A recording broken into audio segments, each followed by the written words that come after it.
एक बहुत अमीर सेठ तिरुपति बालाजी का बहुत बड़ा भक्त था, जिस वजह से वो रोज सुबह अपनी कार से तिरुपति बालाजी मंदिर जाता।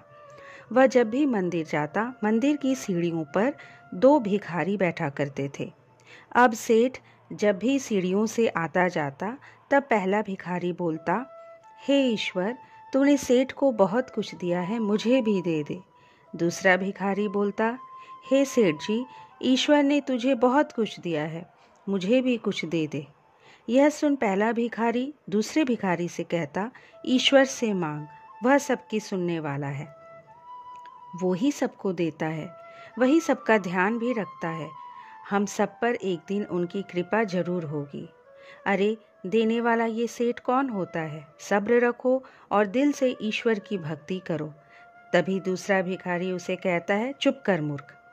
सेठ पीछे से इन दोनों भिखारियों की बात सुन लेता है। सेठ पहले वाले भिखारी की बातों से थोड़ा प्रभावित हो गया, जिस वजह से उसने दूसरे भिखारी के बारे में सोचा और ये विचार किया कि देखते हैं ईश्वर की कृपा पहले वाले भिखारी पर कैसे होती है। अमीर आदमी ने अपने कर्मचारी को बुलाया और कहा कि मंदिर में दाईं तरफ जो भिखारी बैठता है वह हमेशा ईश्वर से मांगता है, तो अवश्य ईश्वर उसकी सुनेगा। लेकिन जो बाईं तरफ बैठता है वो हमेशा मुझसे फरियाद करता रहता है, तो तुम ऐसा करो कि एक बड़े से बर्तन में खीर भर के उसमें स्वर्ण मुद्रा डाल दो और वह उसको दे आओ। कर्मचारी ने ऐसा ही किया।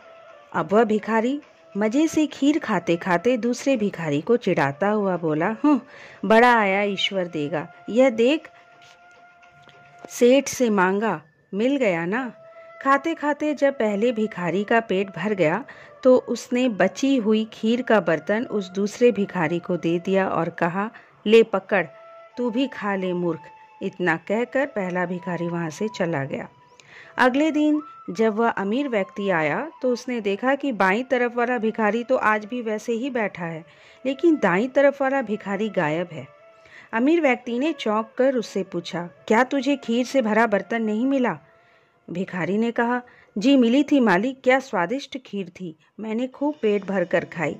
अमीर व्यक्ति बोला, फिर उसके बाद क्या हुआ? भिखारी ने कहा, फिर जब मेरा पेट भर गया तो वह जो दूसरा भिखारी यहाँ बैठता है, मैंने उसको दे दी।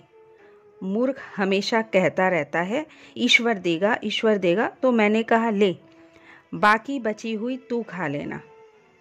सेठ सब समझ गया, मुस्कुराकर बोला, अवश्य ही ईश्वर ने ही उसे दिया है।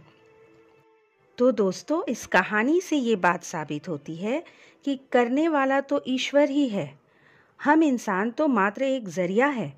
उस अमीर इंसान के मन में ऐसी सोच पैदा होना, उसके बाद पहले भिखारी से दूसरे भिखारी तक, किसको कितना मिलेगा, कब मिलेगा, ये इंसान का कर्म चक्र निश्चित करता है।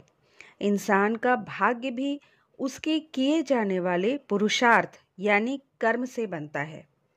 वो अमीर इंसान चाहता तो डायरेक्ट जाकर उस भिखारी को सोने के सिक्के दे सकता था, लेकिन ईश्वर की मर्जी और उसकी माया कोई नहीं समझ सकता। यदि आपको ये वीडियो पसंद आया तो इसे लाइक कीजिएगा। मेरे चैनल को अगर अब तक सब्सक्राइब नहीं किए हैं तो प्लीज़ सब्सक्राइब कर लीजिए।